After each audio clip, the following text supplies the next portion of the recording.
regarded as a stranger or possibly an enemy. I remember I had an uncle living across the field. He never went further than 6 miles. Anybody beyond that was the enemy. Thank goodness we've come a long way from there. We now recognise all men and women are indeed created equal. But battles have been fought over that. And it's highly visible in London what the benefits of that diversity are. However, the battle to include this world of autism has not been won, and we're determined to be part of that. And that leads me to the third leg, which is what we're calling a development centre. So we have an information centre, research centre, development centre. And there, what we're trying to do is to put research into practice. And one area we've identified is work, employment. Although the majority of autistic people get through normal academic achievements, like the rest of society, our evidence shows that 80% are unemployed. And I think that's awful. It has all sorts of implications: rejection, compounded by lack of self-esteem, lack of hope, crippling anxiety, mental health problems, and suicide. The human and economic costs of this are enormous, so we're determined to do something about it. Employment in some form is a crucial factor in reducing that isolation. It's the way of meeting people and being worth something. So it's the next battle to be won, and it will be won. So we are setting up what we call Employment Autism. This is initially a portal. We've done some basic research. How do you recruit people? How do you induct them? How do you handle a disciplinary? So often people walk into disciplinaries, they don't know why. Companies just deal with them as if they were a normal person, and they're out of a job, and they're probably out of a job for the rest of their lives. So we've got to address this, and this portal will be dynamic. It will feed on new research. We're doing some research from the employee side. And over time, what we're trying to do is to build a network of people on the ground. There are people on the ground, so that when a supermarket in Newcastle has difficulty, they can access somebody locally, as well as have the information on the website. We're now stretching out to companies. We've got companies like Shell, BT, Lloyds, Goldman Sachs.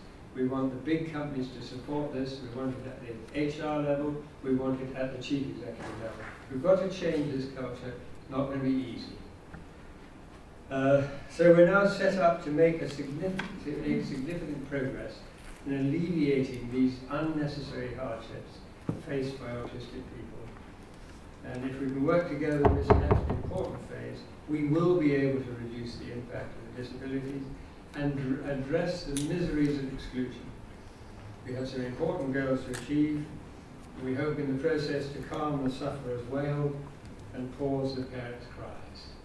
So thank you very much indeed. And now I have the great pleasure in introducing John Bercow, who, as you know, is Speaker of the House of Commons, has been since 2009. I read on his website that he regards this as the greatest honour in his professional life. I also overheard him say it's fun. I met John when he was leading a review to services for children and young people with speech and language and communication needs when he was a young MP, still a young man. And with this level of interest and passion, and you will come across the passion, we were indeed very honoured when he agreed to be patron of Research Autism. He's been a highly supportive patron, and I warmly welcome him, John.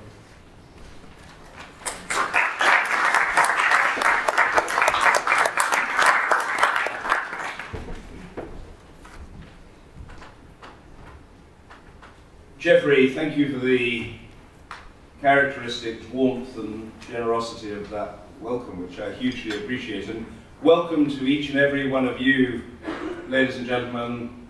From whatever vantage point you approach this subject, you have congregated with a purpose, and I hope in respectful memory of and a feeling of debt to the great Dr. Lorna Wing, this conference will be a success in more ways than one. I hope it'll be a success in the sense that you learn about and are fortified by research projects underway that offer the prospect of making a discernible and enduring difference for people on the spectrum.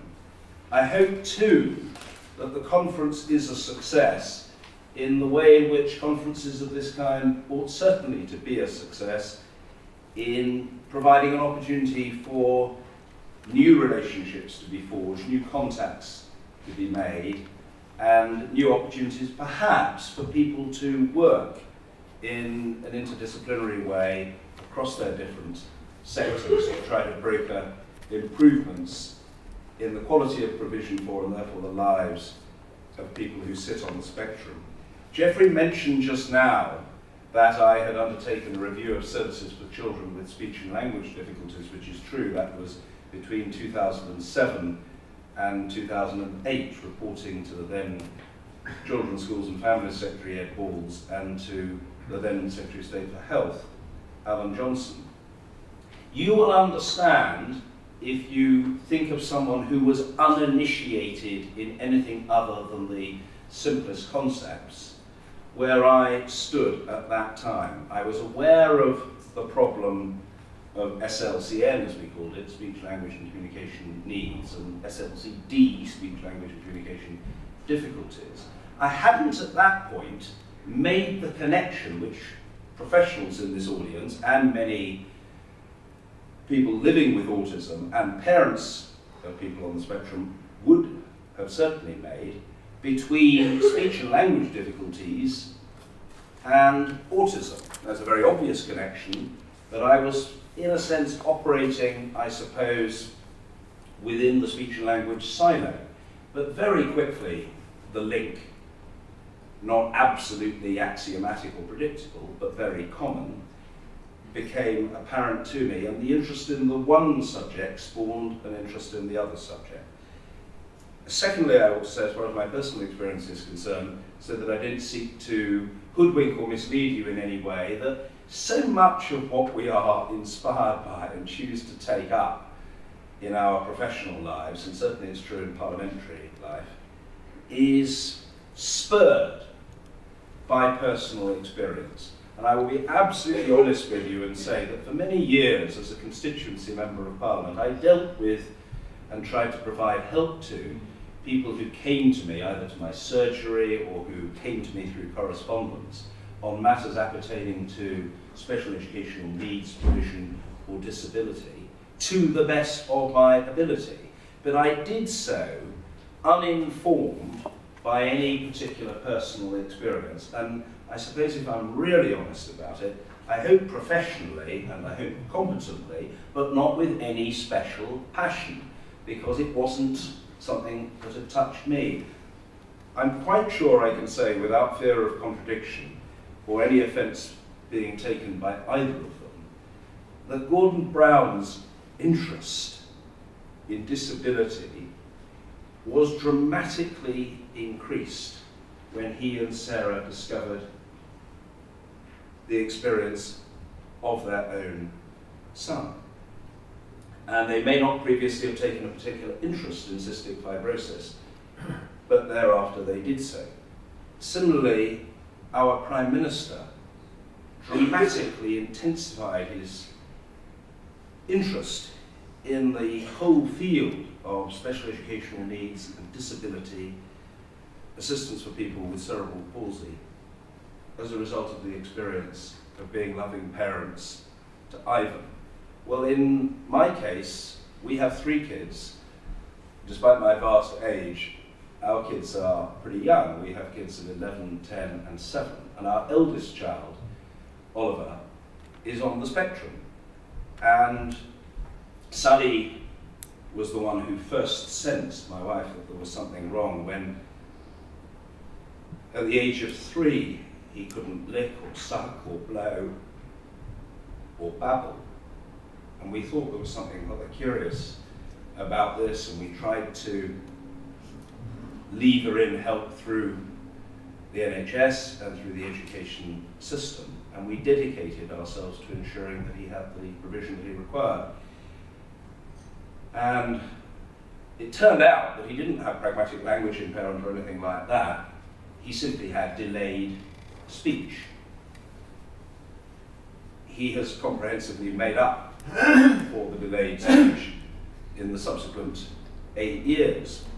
He now speaks very normally and almost as frequently as his dad does. But Sally, I know, thought there was something else, and she just had a kind of intuitive sense, maybe it was a maternal instinct, that there was something beyond speech and language delay with which he was trying to cope. And so through the NHS, we routed him to the New Commons Centre and to the brilliant assistance provided by Gillian Baird, and got an assessment, and we discovered that sure, he was exhibiting the characteristics of high-functioning autism. And we have now got a statement of special needs for him, which we've had for several years. He's within the state centre, he's getting terrific help. And to go back to what Geoffrey was saying, he is included. And we wanted him to be included. We don't presume to make judgments about what other people think is right for their children, but we felt Oliver was mildly autistic and could certainly cope with advantage in a mainstream school as long as he had the dedicated professional extras that he most certainly needed. And ever since then, we've said to each other, my wife and I, thank goodness Oliver's got the help he needs. We should try to do what we can to ensure that every parent, educated or not, well-resourced or not, simply on the basis of need, is able to access the help that should be available. I want, if I may, just to say 3 other things. First of all, Research Autism is a very special organisation. If I can encourage you for a moment, friends, to think of the voluntary and community sector as a pretty crowded marketplace in which all sorts of organisations are bidding to advance their cause and to secure resources. It is ever more competitive. In a way, it's a pity to think of it as having to be competitive, but to a degree that's life and that's the reality. That is the situation. Research Autism has to demonstrate that it has got a USP, and I've always felt that its USP is this rigorous, single-minded and painstaking focus upon research as distinct from other areas relating to autism, in which there are already arguably market leaders. I didn't seek to exclude or to dismiss any organisation, but I'm well aware of the fantastic work of the National Autistic Society and of Ambitious About Autism, and a great many others to boot. Geoffrey and his colleagues very shrewdly, Richard Mills and Jeremy Barr, haven't sought to ape what others do. They focused on research, and I think to very good effect. And the figure that Geoffrey taught me at a very early stage, which left more of an indelible impression upon me than any other single figure in talking about adults as opposed to children, was 15%. 15%.